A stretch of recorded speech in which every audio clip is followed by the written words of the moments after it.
manazaka ny fety olo jiaby mamomamo izy tsy magnandragne na maro karazany toaka izy tsy manamagne mibaly mikoragna zegny fety aminazy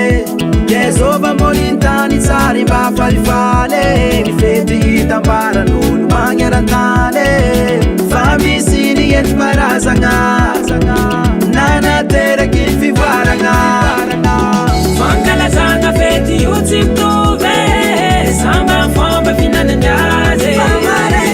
sasany migagaka mampavaly fody mandeha fankalazagna fety io tsy mitovy samba fomba finanandrazy sasany migagaka mampavaly fody mandeha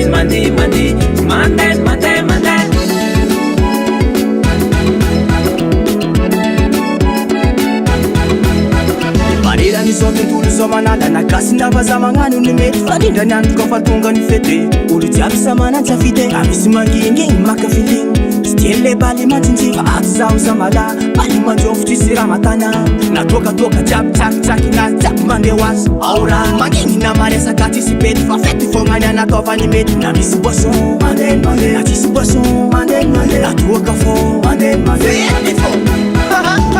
fankalazagna fety io tsy mitovy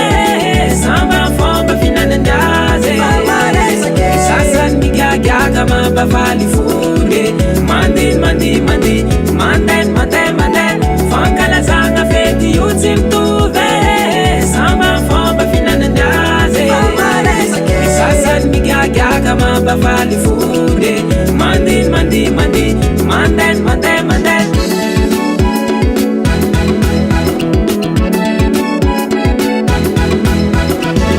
natokana ho an'ny fety miarakalazegna olo mikofoko magnomagna fagnano raha manjary